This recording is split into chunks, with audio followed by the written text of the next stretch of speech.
We are live, people, and here we are for another episode of YEV. YEV, chaps. Why not? So why the hell are we talking about hydrogen? That's probably where to start. Now, I thought it would be another good place to start would be most EV channels, I think, would probably dismiss hydrogen, probably kick it to the curb, and yeah, just talk about all the negatives. But YEV, we are the Balance YouTube channel. We are the Balance podcast. So we're going to look at it from a balance point of view. And whether that's because I might be anti-hydrogen, Alex is pro, and Kevin's in the middle, I don't know yet. And this is what we're going to talk about today. So where shall we kick off? I'll tell you where we'll kick off. I was just having a chat with Kevin, and he's just come from the Welsh EV rally. And there was a hydrogen vehicle on that rally. Kevin, tell us how. It was a Toyota Mara, I believe, but tell us. You tell us. I'll stop talking. Yeah, so basically, it's the Welsh EV rally similar to the big one. So there was about 30 EVs on there. And the other vehicle that was on there was the Toyota, which was the only hydrogen vehicle on there. Yeah. So it was the newer one as well. So it was interesting to see how, because I was very skeptical when I saw it start, thinking, well, there's not really much in the way of hydrogen refuelers in Wales. If people think there's not much charging infrastructure, there's even less hydrogen refuelers. And I was skeptical it would make it round, but it did make it to the finish. So it did most of the journey without refueling. It did the equivalent of 4.2 miles per kilowatt hour. And I think it had a small top up in Abergavenny. Yeah.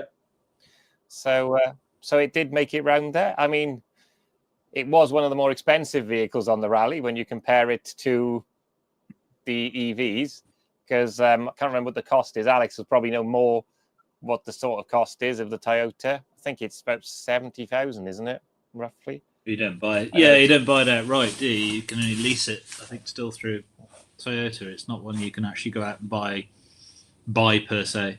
Yeah. Because haven't they stopped making that vehicle now? I believe so, yeah. Although the system's fitted to other things, isn't it? There's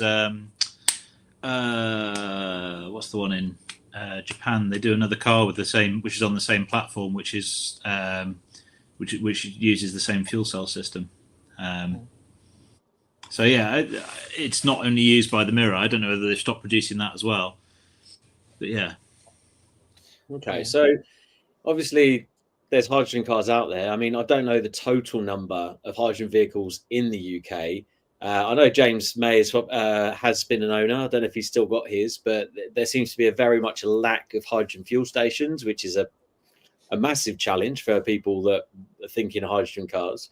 And obviously there's the cost point of view. So infrastructure is not really there, which would be an argument for the anti-hydrogen people, which is understandable because it's not like you can just fill it up at home, can you?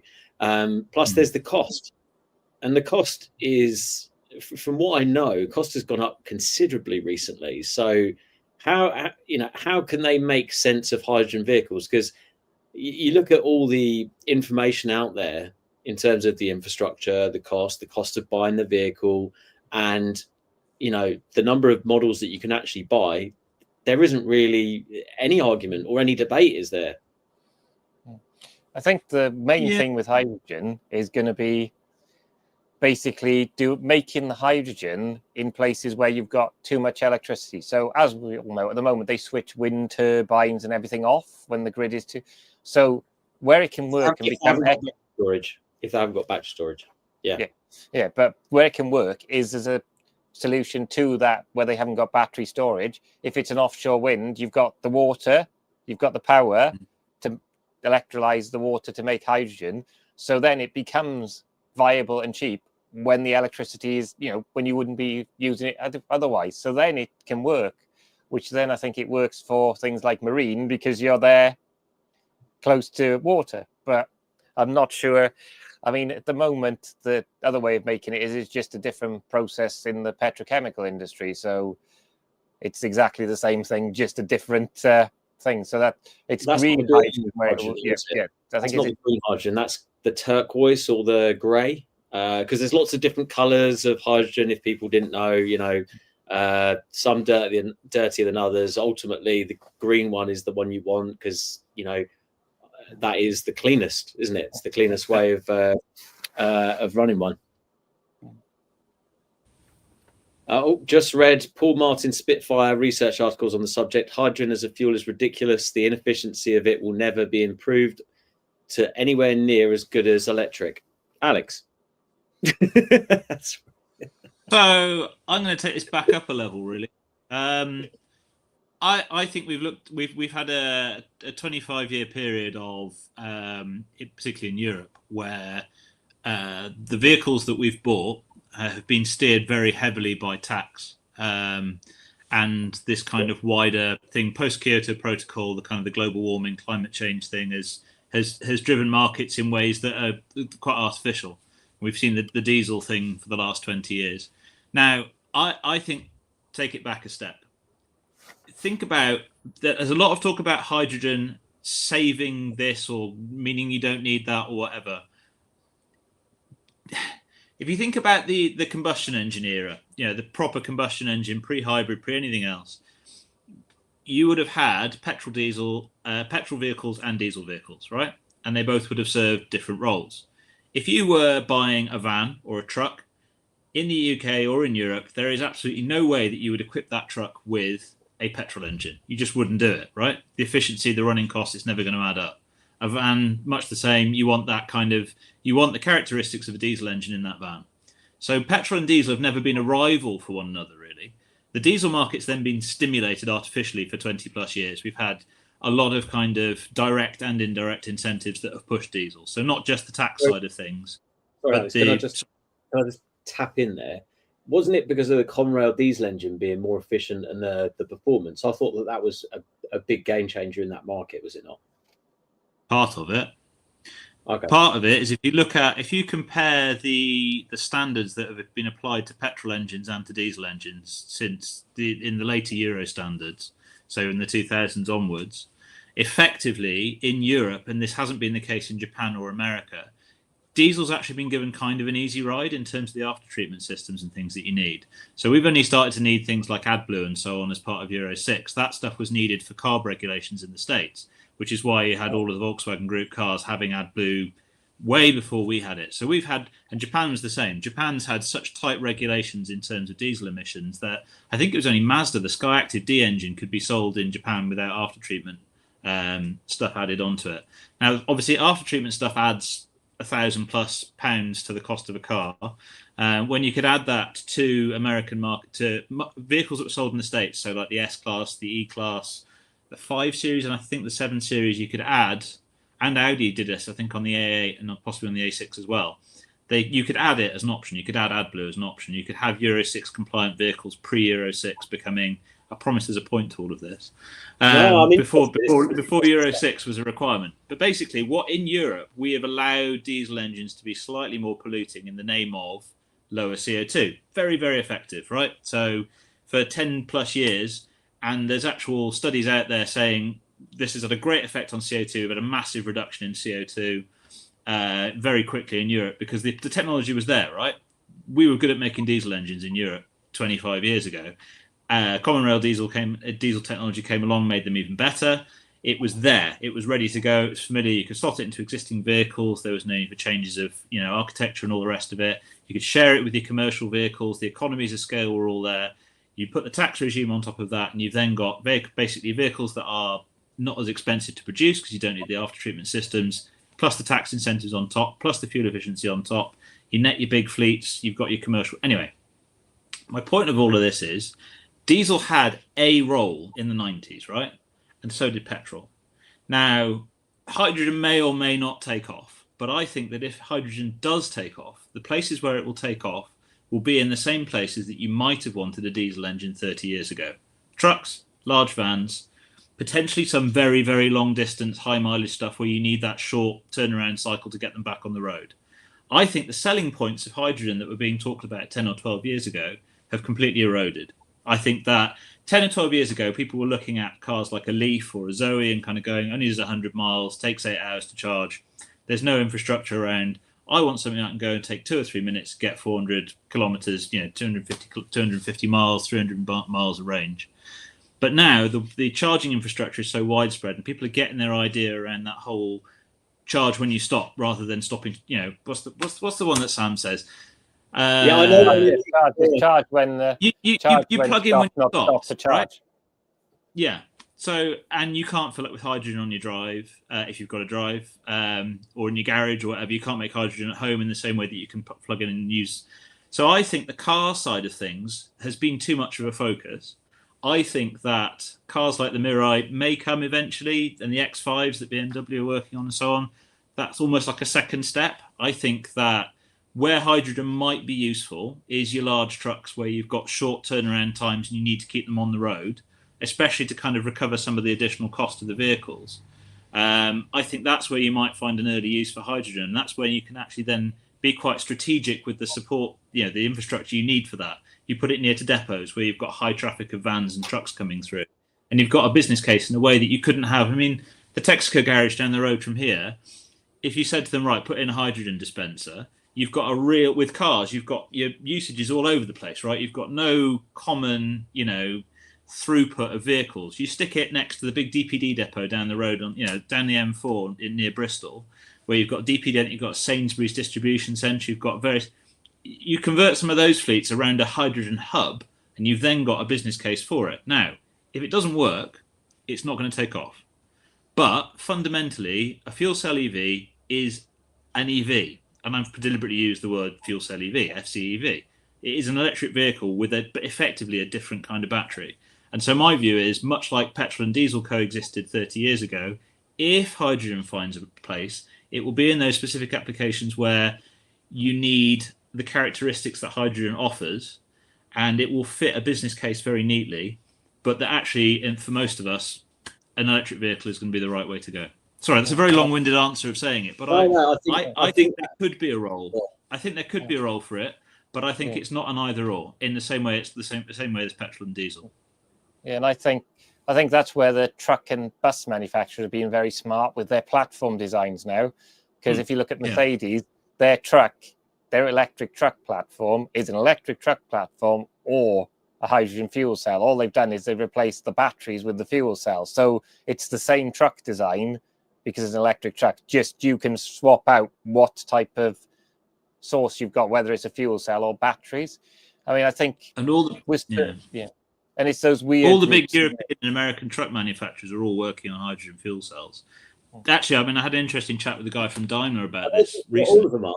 Not all of them are. Pretty much all of them are, though. Not all of them, though. I can't remember the brand. Scania aren't anymore. They've ditched it. I'm sure it's Scania that's ditched it.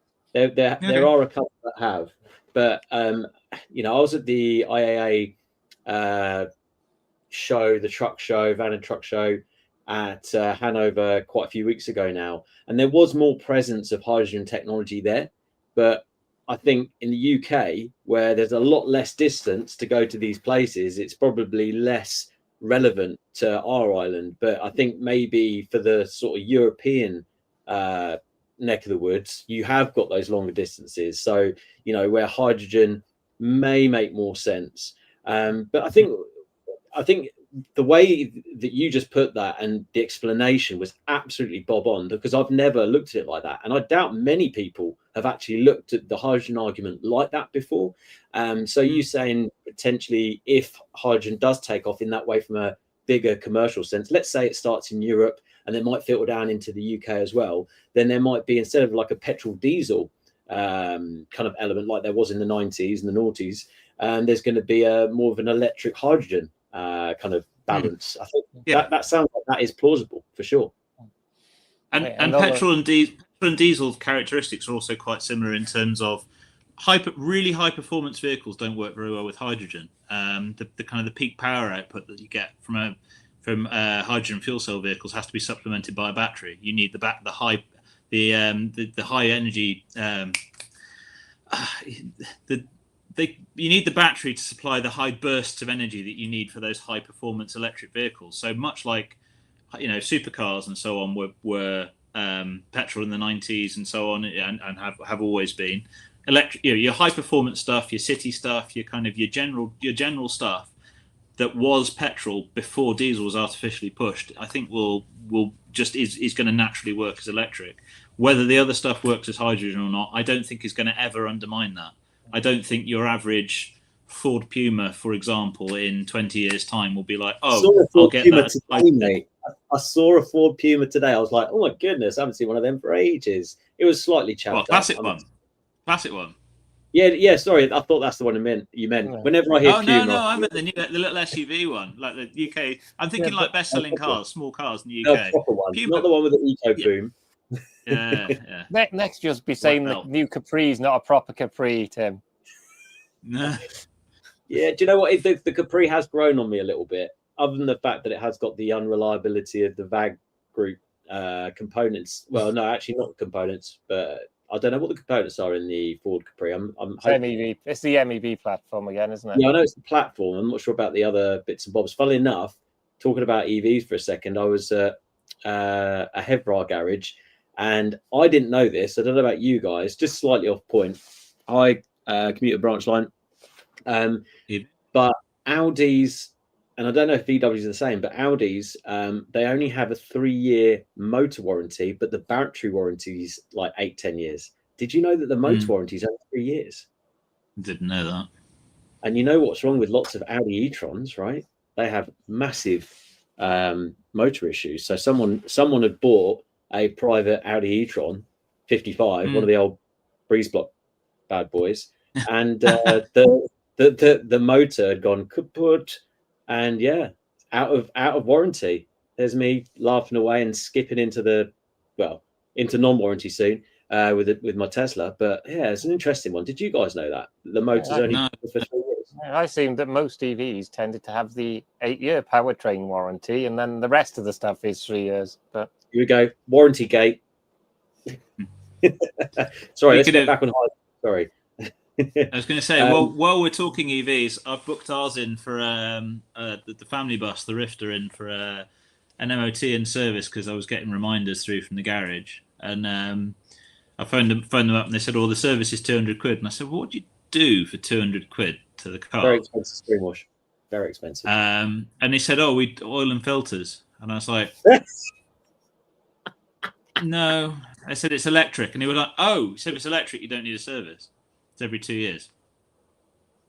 And I was thinking, if I'd taken it in there and not questioned that at all, at what point? And they'd offered me an engine flush last year on it, so I've got the email. So I replied saying, "Whatever you do not engine flush our electric car. It's not going to like it." You can pay for the cleanup bill for that. Sorry, you're not taking it. Where are you taking it? Main dealer. Oh my giddy dealer. Oh my giddy aunt. Oh my god. So if you have a greasy mess on your drive after the service, you know they've poured oil somewhere just on it. It's dripping off. Yeah. So, but yeah, sorry. We can just while we're having a little EV related diversion. But yeah, I mean, we'll get back onto EVs. Come on, we can talk about EVs later. But I mean, hydrogen. I think I think that's very plausible what you're saying there. I would still bet money on that. I don't think in the UK it's going to work that well, just because of not just because of the range and the infrastructure and the cost. And I'll give you a scenario. I'm not sure if I know that there is a council out there that had a hydrogen RCV, and they were supposed to have one of those hydrogen hubs very close to them. And this hydrogen RCV, so rubbish truck, cost probably about 200,000 pounds more than an electric one. And we know the electric one's 200 grand more than the diesel one. And they had all sorts of problems with the hub. Then they couldn't get hydrogen. They couldn't get green hydrogen. And now they're using the dirtier hydrogen. And the costs have gone through the roof to actually get the hydrogen. And now, ultimately, they wish they hadn't have gone down that route. So I don't know if that's going to be a similar story with other people getting involved. But I think what the scenario that you gave, I think, is very plausible. I just think that it's going to be time, and it all depends on how well things go in, I think, mainly Europe. I I think a lot of the EV people, and I said this before, I think a lot of EV people, especially me, are just worried that, okay, yeah, hydrogen's going to come in, but it's not actually going to be green, and it'll be an excuse made up for, okay, you know, oh, well, it's hydrogen. Hang on a minute, it's not green hydrogen. How do you tell whether it's green hydrogen or not as well? You can't exactly, you know, I suppose you could argue that with electricity, you know, how do you know it's green electricity? But yeah, anyway. Yeah, I think in the UK for the truck stuff, it's likely to be quite niche. It's going to be for those routes that aren't predictable. But like, as you were saying about DPDs, those routes are quite predictable. So all the truck has to do is do the range for the driver's tacho time. And then in the tacho time, it needs to be able to charge. And I think that's what Grid Service working on the electric freightway is trying to do, those kind of stages so that you can do that, because the charging speeds are ludicrous on the trucks. There was one in the big EV rally, a Mercedes E-Actros on the rally, and it got the record for pulling the most amount of energy out of the Grid Surf hub. So it was pulling 351 kilowatt hours, kilowatts. Sorry, get that right. Kilowatts. And they said that's not maxing out. They said if there was MCS connectors available, it would pull a megawatt. But I do. Where? Pardon? Where would it pull a megawatt? So the trucks have what's called the MCS standard coming along, which is 1 megawatt. Yeah, so that's the new truck charging standard, which is what the electric freightway will deliver. And this is exactly which is Dynamon's part of that, who I work for, just saying, software company to help EV strategy for big fleets. So just before I comment on Papa Chargeheads, that's made a good point down the bottom here. This is what I meant to say and was leading on to say, is the fact that infrastructure and battery technology is literally leaping ahead at an alarming rate, which is kind of, that's harming the hydrogen potential, is what Alex was talking about earlier. But just to go down to doing the maths, you know, my dad loves his maths, and working out the cost of hydrogen on that Toyota Miura. So 66 quid to go 400 miles. And I know that my Tesla does, charged up, bearing in mind at home, which not everybody has a driveway, overnight rate is £7 for 250 miles. So it'd be interesting to do the calculations on what that would be 400 miles at a public charger. It's probably not that far off, realistically. What's it, 85? Who can do the maths? Where's my phone? They have to come down.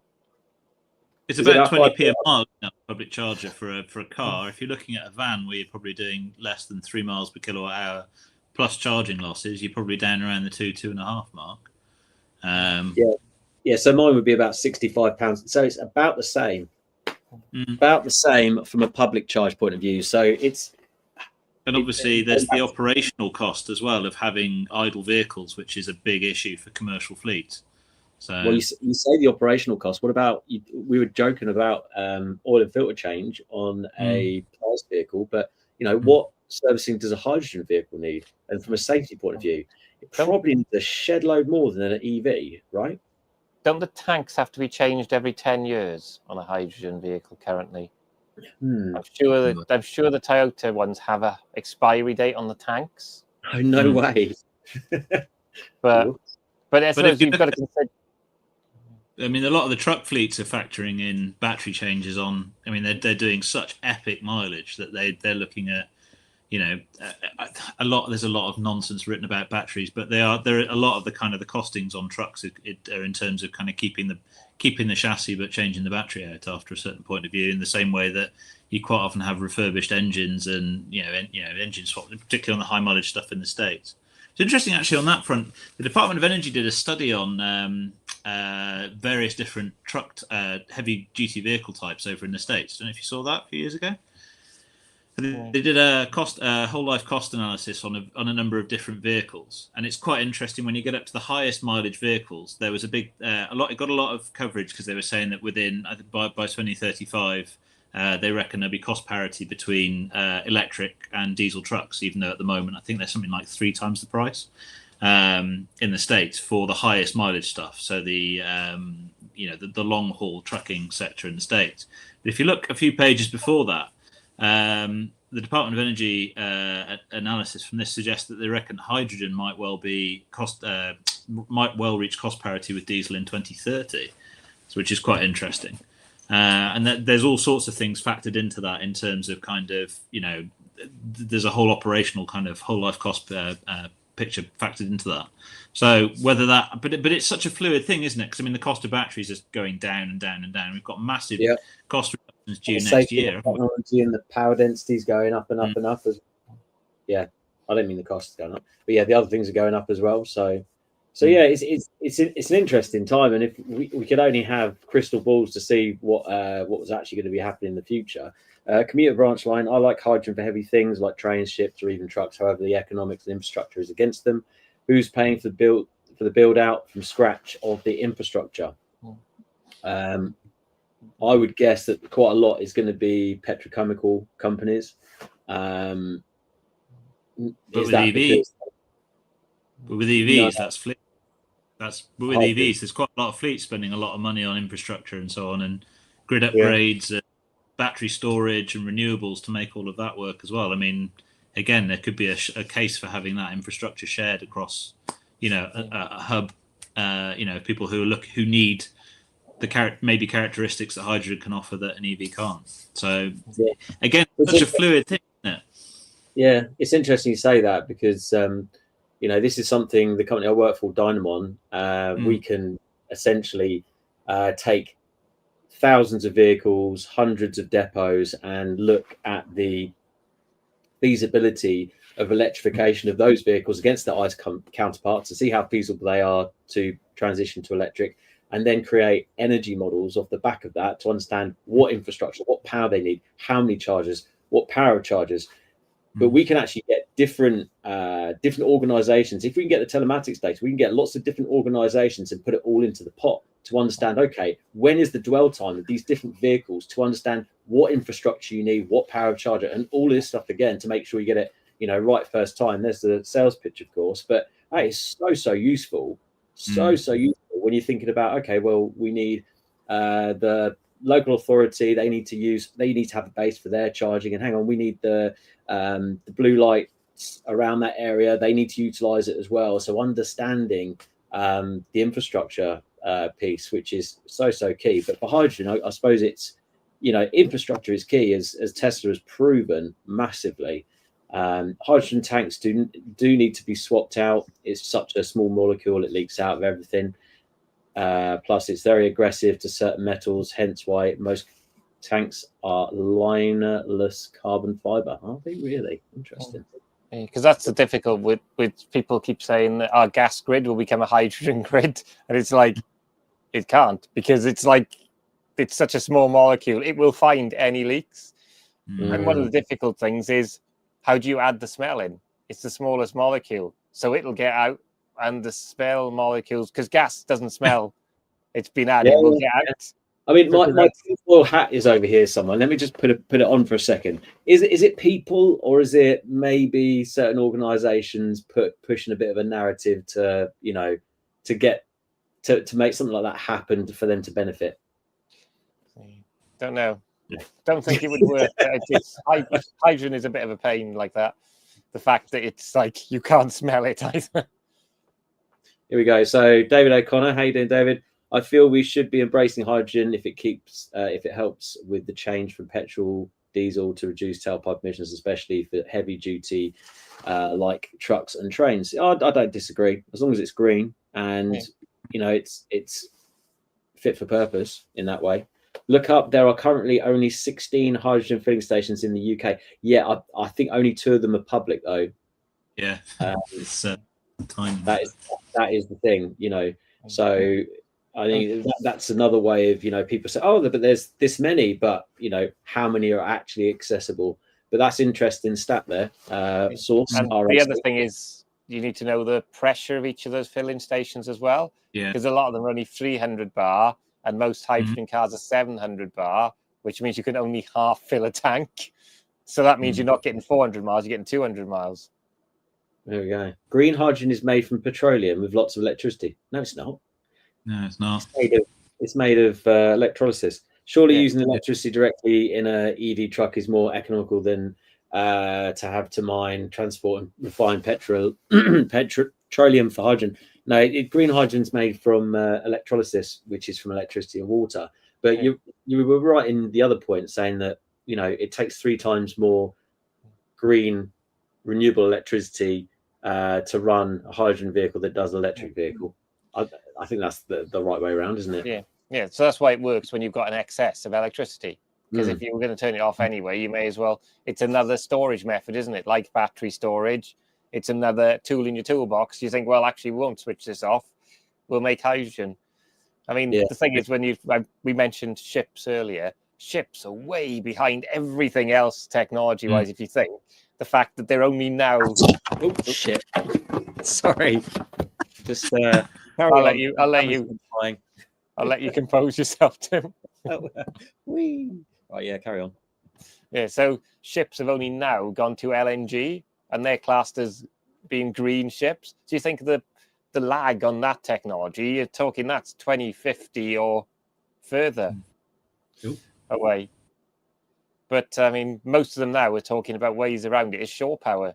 So it's an interesting thing when I came back from Norway, seeing that people think like a rapid charging hub for a truck is interesting.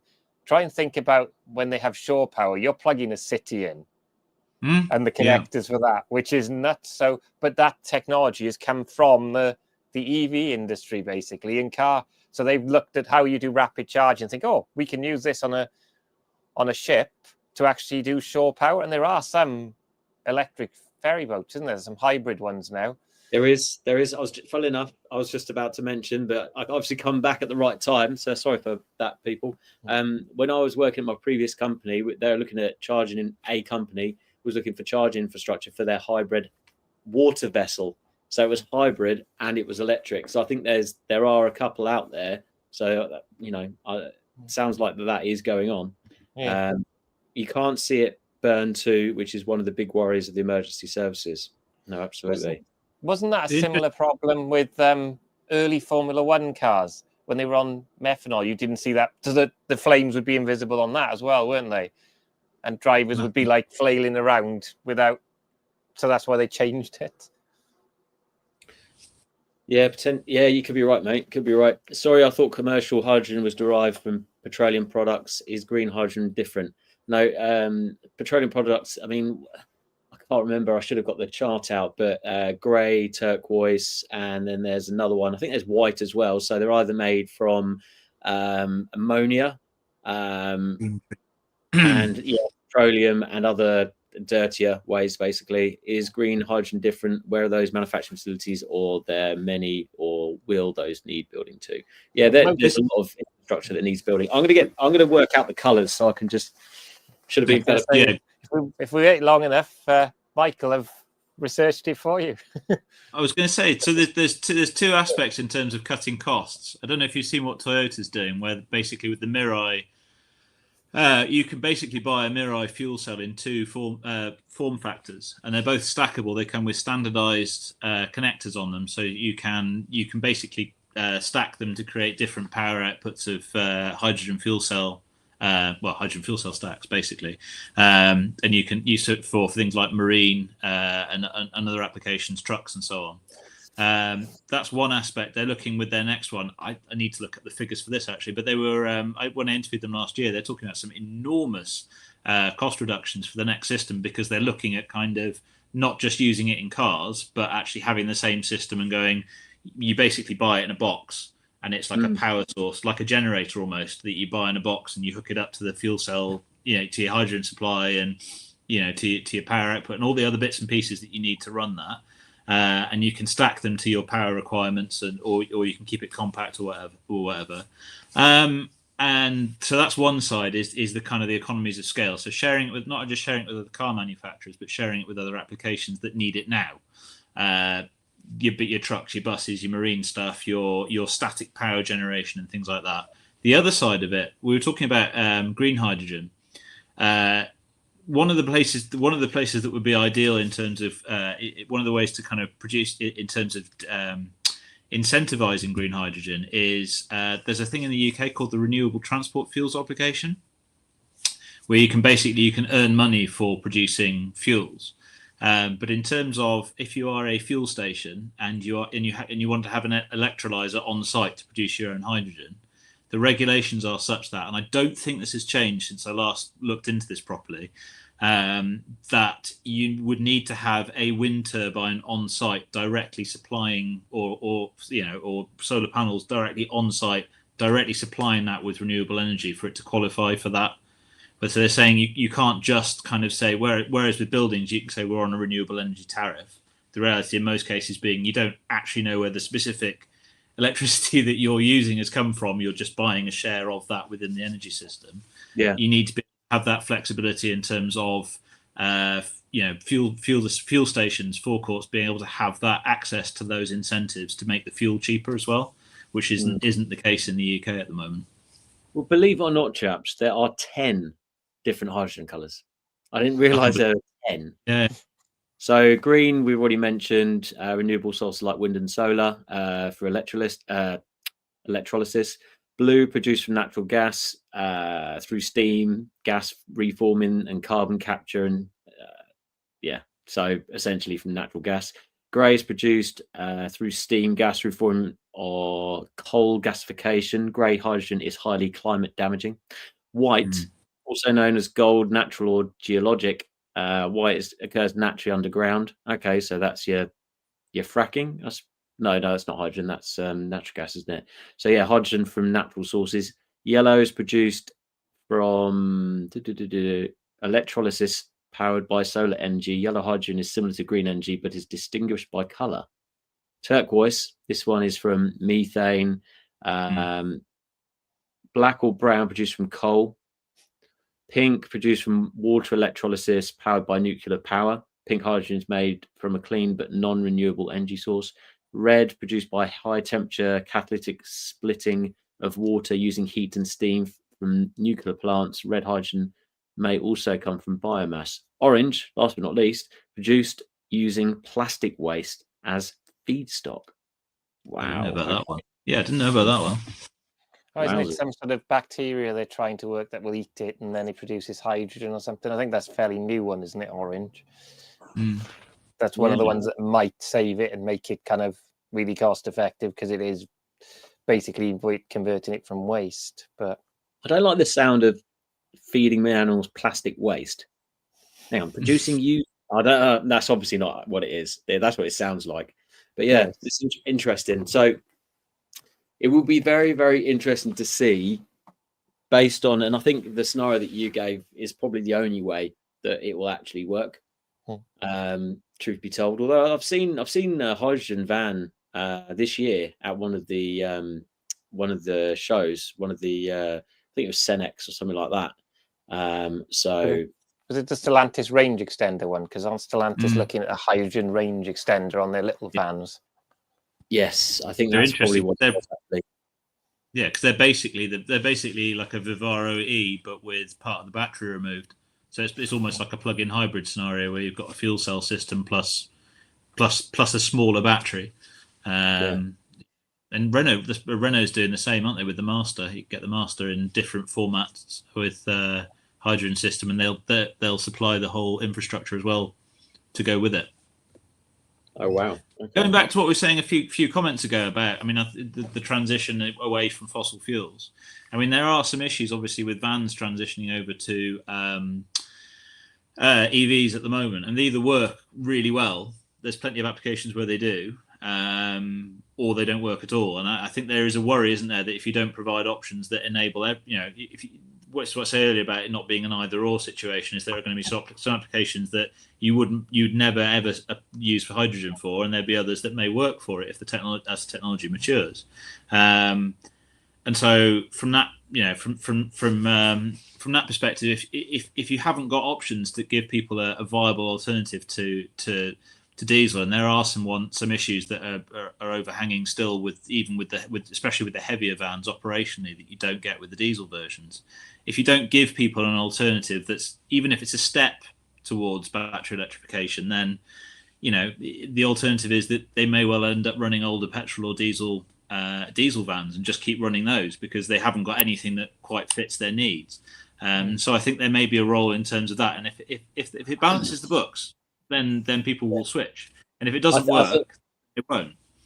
I think the main thing to kind of focus on really is the fact that if the infrastructure is there and the technology is there from a range point of view, it will work.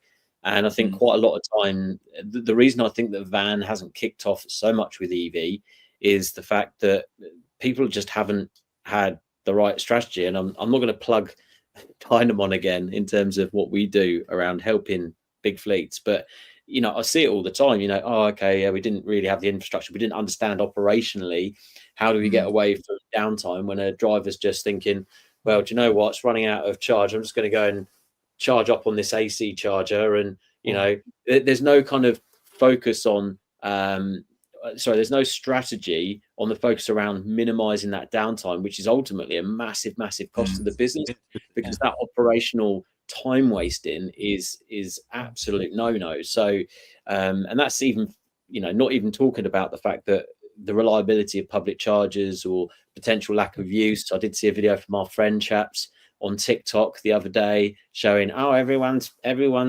queuing for electric chargers. I've got half a tank, idiots. I'm like, oh, yeah. So annoyingly, there was a Tesla waiting. It's like, why is a Tesla even charging at a non-Tesla charger? I can understand why sometimes, but please. But yeah, of course not. I don't know what that means. Sorry, buddy. Can you outline what you're talking about there, please? And I've not seen you comment before, so thanks for commenting.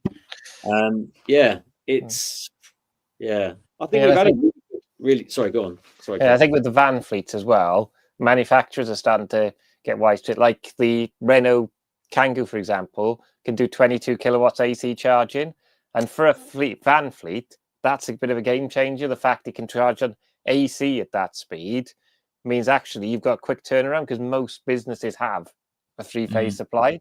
So I think it's clever stuff like that they're doing, which means it's because the difficulty is, as we say, those niche cases where you've got split shifts, where your drivers, the van's out all the time, your drivers change.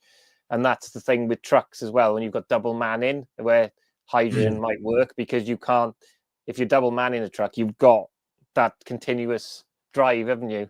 I think it's the actual education there, because most people don't even realize about the 7, 11, 22 kilowatt AC. I think there's a knowledge, some knowledge holes there, where fleet managers they just don't want to know. They just want to stick with what they know, because they want an easy life. And, especially if they're a bit older and they're not in tune, or they couldn't give a rat's ass about EV transition, and they just want an easy life. And it's not easy learning about all of this stuff. It does take time, and I'm sure you guys can bolster that. Yeah, I've always specified on vans the 11 kilowatt charger. So it's been an option on all the Stellantis stuff since they were launched. And it's like the number of people who just take the 7 kilowatt one, and actually that 11 is handy, because it just gives you that little bit more on an AC charger. Model S did 22 when it launched. That was another one that did 22 kilowatt AC charging. It was one of the few that did it. What did, sorry? Early Model S was one of the few that did, and it was quite a useful thing back in 2014, when there were lots of Zoe chargers around that you could get. If you turned up somewhere and there wasn't a suitable DC charge, you could at least charge at 22 kilowatts and get more. It was optional on some of the VAG stuff, I think, the VWG stuff. Commuter branch line. Yeah, absolutely. I can believe that people are asking you about charging, because it's people want to know. Hydrogen car takes 3 to 5 minutes to fill up. How long did it take him to fill up, Kev? Did you see? Did you get your stopwatch out and just go right? No, I didn't see them. They kind of went off and had to find somewhere. I believe they stopped in Abergavenny, because Abergavenny has a trial with those River Simple cars. Those little tiny hydrogen ones made out of carbon fiber with the 7 kilowatt fuel cell. I don't. I'm gonna have to look at that. Yeah, it's the Rasa is called, isn't it? Yeah. The Rasa. And they were looking at doing I think that was probably a technology when they first developed it that might have taken off. But I think now all the EVs have got so much better. They'll do 300 miles with aircon and airbags and everything else, and a little commuter car is not necessarily the case. As I say, I think we've been pursuing the wrong kind of hydrogen car. I can see why. 10 years ago, it would have looked like quite an appealing thing to have that 3-minute refueling time and off you go, because it's what we were used to. But I think as people have got used to EV charging and as the network has developed, it seemed less and less relevant. One of them. Yeah, one of them. Interesting. Made in Wales. Made in Wales. Wow. Yeah. The only other car I can think of that was made in Wales was the Gilburn. The Gilburn Invader, wasn't it? Yeah. Oh, we've missed a few things here. Here we go. Early Model S could have been optioned with 22 11 kilowatt. There we go. And the Rasa is a great design car, lightweight, aerodynamic. Unfortunately, one of their own charging stations in Wales is shut down. Yeah. I mean, be interested to see how that could work now with modern battery technology, just to see how far it could go. Because it looks a little bit like the Insight, doesn't it? With the fairings over the wheels and stuff. The original Honda one that was really efficient. Yeah. Again, I'd suggest they go for a ban on that platform and make more use of it that way. But then anything that you do of that size is not going to be a car that you go long distances in, and therefore there's no reason why you couldn't do it in an EV. It's a bit like... Sorry, go on. No, you go. No, the interesting thing with hydrogen is you go up a step further than that, and you can talk about the green hydrogen being used in e-fuels side of things. I mean, I know we've talked about e-fuels before, but that's another one that gets talked about as an either-or. You know, you don't need EVs because e-fuels will come along and they'll replace EVs. But even the people making e-fuels don't think that's going to happen. They just see it as a kind of a part of the overall picture, and that's what you need. If the route is the direction of travel is we're looking to reduce the CO2 impact of transport, you need all the technology you've got at your disposal. If they don't work, no one's going to buy the damn things anyway. If hydrogen's too expensive and it doesn't stack up from an operational cost point of view, people aren't going to buy it. It's as simple as that. If it doesn't work, people won't buy it. Well, the interesting thing on that is, do we actually even not discount things like HVO? Because a lot of companies have switched to HVO fuel on their trucks because it just works. You don't have to change anything on your truck. You just pour it in the tank and it works. I think McDonald's have been running on their delivery trucks on HVO for years, haven't they? Yeah. I mean, I tell you what, everyone listening at the moment, what shall we do next week? Because there's a good argument that we should talk about e-fuels versus EVs next week, and also potentially talking about what Trump's presidency and all his appointments, what difference that's going to make to the EV transition and renewable energy, mainly the EV transition. So anyone that wants a particular any particular topic out of those two, whack it in the comments now. So whether we want to talk about the Trump presidency, make a difference to EV transition, or e-fuels, what do people want to listen to next week? Chaps, what's your preference? Let's have a vote here. That's an interesting one there. EVs in motorsport. It's a good shout. Yeah. They're winding that back on one of the rally series I saw. They're winding with hybridization. They're going back to non-hybrids in one of the I think it's Rally 1. Saw something on that earlier this week, and they were talking about it on social media. I did see that Willow Springs stopping EVs from driving around the track, and I literally saw that just after I saw Haggerty race the new Tesla Model 3 Highland Performance, the proper one, not the watered down European version, versus an M3 competition. And that was a really interesting video. I shared it on Chargeheads UK Facebook. I'd urge people to watch that. But then I found out later that apparently they're stopping any EV cars on Willow Springs, which is interesting. Interesting as in why? But, I wonder if that's because they don't think they've got the fire equipment to deal with it if someone gets it horribly, horribly wrong. Well, this is it. Extreme hydrogen is replacing extreme E.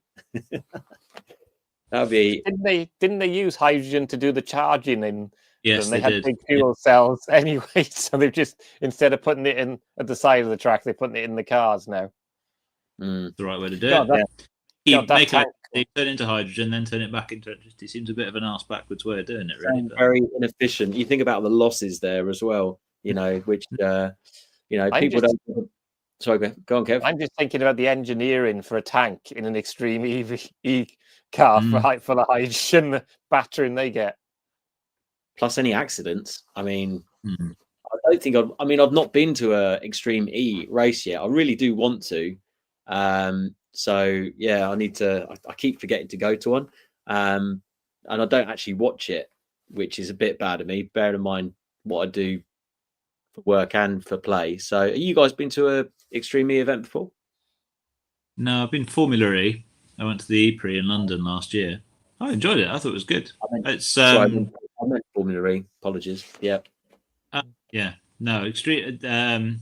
No, for the I thought Formula E was entertaining. It's a very tight circuits and kind of wheel to wheel racing. It's make a hell of a noise as well. There's all this sort of talk about you need engine noise for motorsport to be exciting. I think you can have an awful lot of engine noise and kind of quite unengaging racing. I mean, this was the order of the grid changed numerous times through the race. It was real. Yeah, it was I thought it was a good experience. I'd go again. Okay. Well, I'm up for that. So next time they got one in the UK, yeah, I think it'd be worth going to check out. What about yourself, Kevin? You've been to one? No, I haven't. I do want to go to one. But wasn't the Robo Races We did mention that the other week. Yeah. Sorry, Kev, you carry on. We'll talk about that in a second. Yeah, but wasn't the Robo Race support race for Formula E? With the fully autonomous race cars. Because there is like a Robo Race series, isn't there, where they did all crash on one of the races, so they must have trained them on touring car drivers, because touring car drivers bump into each other all the time, don't they? Yeah, that's what made it good. Loved a bit of touring car. Yeah, so Mod Scotsman, have you mentioned the extreme application the Ukrainian army have done with the Mirror? So yeah, I think we did mention it a few weeks ago, didn't we? The fact that they were using it for, they've used drones, they've used all sorts of stuff. I'm hoping, doesn't matter what side you're on. Hopefully the killing stops soon. I think it will, which would be good because it doesn't matter how we talk about helping the environment with greener cars, all the rest of it. When World War III kicks off, we're all anyway. So hydrogen cars go boom. Yeah, they do indeed. Guys, I think, do you know what? I wasn't sure about this chat today, but I've actually really enjoyed it, and a lot has come out that your piece, Alex, about how hydrogen vehicles could work, I think it was a really good point. If I were to put money on it, I think Europe's got a better chance. I don't think there's going to be a huge amount in the UK, but ultimately, I think we can all agree, and don't shoot me down in flames, that reduced tailpipe emissions is got to be the key and the absolute. That's got to be the important thing. So, guys, anything from you guys before we sign off? Don't forget to like and subscribe, people, if you're listening in.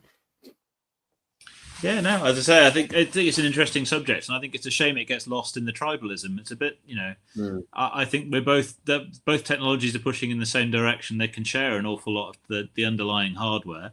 They complement each other nicely, and I think there's no need for people who are pro hydrogen to be anti EV and vice versa. I think the two can coexist quite nicely, just as the technologies have in the past. There's never been a single fuel that's met all transport needs, and I don't see that there really ever will be. Very good point. Kev, anything to add? Yeah, I think the one thing to take out of it is people need to remember that a hydrogen car is an electric car. The one thing we want to probably push back against is when they're talking about burning hydrogen in just a normal petrol engine. Because, then you've still got all the issues of NOx and stuff because you're burning it in oxygen. So, which is not just oxygen, you're burning it in air, which is a lot of nitrogen. So I think as long as the technology sticks to not burning it but using fuel cells, it's all good because it's an electric car. All you've done is replace the batteries with a fuel cell. Yeah, no, absolutely. And just one last point before we sign off. Anyone that's got an electric car, modified EV conversion, or even a hydrogen vehicle, come along 1st of December to Gasoline and Juice, where we're having a meetup at 2:00. So if you make it, bring it. Doesn't matter what car you got, just come down, come say hello. It'd be great to meet anyone that watches the channel and just chat about EV stuff and transport. So thanks everybody for watching. Thanks to Kev. Thanks to Alex. And we'll see you next time. See you See you next later, time. guys. Yeah, bye.